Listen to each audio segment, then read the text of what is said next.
کہنا اور سوچنا تو ایسا نہیں چاہیے، لیکن ہمارے یاران نکتہ داں کی سوچ اور حرکتیں ہی ایسی ہیں کہ جو وہ کہتے ہیں ہمیں یقین ہو جاتا ہے کہ پھر اس کے الٹ ہی معاملہ ہوگا۔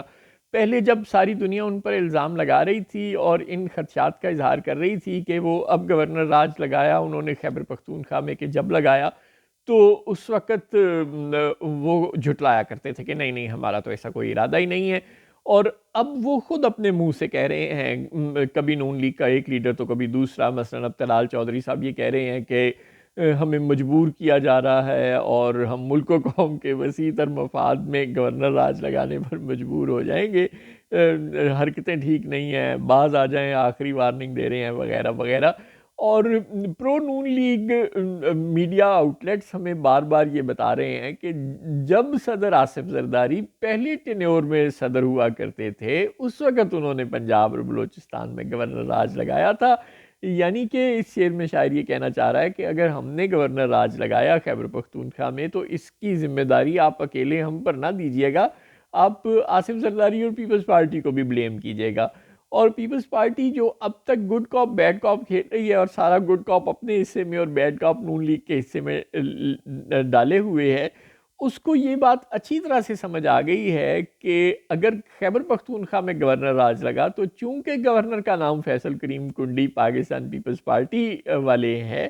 تو پھر اس کا الزام نون لیگ پر نہیں آئے گا، پھر اس کا الزام پیپلز پارٹی پر بھی اتنا ہی آئے گا جتنا کہ نون لیگ پر ہے، لہٰذا پھر پیپلز پارٹی صاف بچ نہیں سکے گی۔ اس لیے وہ شاید اپنے آپ کو اچھا دکھانے کے لیے تھوڑی سی حجت کرے، اگرچہ کنڈی صاحب دھاڑتے رہیں کہ میں گورنر راج لگا دوں گا اور یہ کر دوں گا اور وہ کر دوں گا اور اے پی سی بلاتے رہیں یا جو مرضی کرتے رہیں،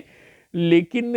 پیپلز پارٹی کو اس بات کی بہت اچھی طرح سے سمجھ ہے کہ اس نے ساری اچھائیاں اپنے دامن میں سمیٹنی ہیں اور ساری برائیاں نون لیگ کو دینی ہیں۔ اور دوسرا، جب سے گنڈا پور صاحب نے دھمکی لگائی ہے کہ بنگال والا حشر یاد کر لو اور اگر تم نے ہم گورنر راج لگایا یا ہماری حکومت ختم کرنے کی کوشش کی تو پھر تم لوگ پشاور میں ہم سے بچ کر نہیں جاؤ گے، تو وہ اچھی طرح سمجھ گئی ہے شاید راولپنڈی کے لوگ بھی اور اسلام آباد کے لوگ بھی، بالخصوص راولپنڈی کے لوگ، کہ گنڈا پور صاحب اور تحریک انصاف کے لوگ اگر خالی ہاتھ بھی نکل آئیں تو طاقتوروں کو کم از کم خیبر پختونخوا میں ناکوں چنے چبوا سکتے ہیں۔ اس لیے وہ پنجابی نہیں ہیں، وہ سندھی بھی نہیں ہیں، وہ کمزور نہیں ہیں، وہ لڑنے اور مرنے والے لوگ ہیں اور ضدی بہت زیادہ ہیں۔ اور وہی بات جو جنرل نصیر اللہ بابر اللہ غریق رحمت کرے ہمیں بتا گئے تھے، جی ہاں، جنرل نصیر اللہ خان بابر، کہ بندوق چلانی دو ہی قوموں کو آتی ہے، ایک پٹھانوں کو اور ایک جرنیلوں کو، اور اتفاق سے میں جرنیل بھی ہوں اور پٹھان بھی۔ تو ظاہر ہے اب اگر جرنیل نہیں بھی ہیں خیبر پختونخوا کے سارے لوگ تو پٹھان تو ہے نا، اس لیے پٹھانوں سے ڈرتے ہیں اہل قوت، اور پنجابیوں اور سندھیوں کی طرح ان کو ایزی نہیں لیتے۔ چنانچہ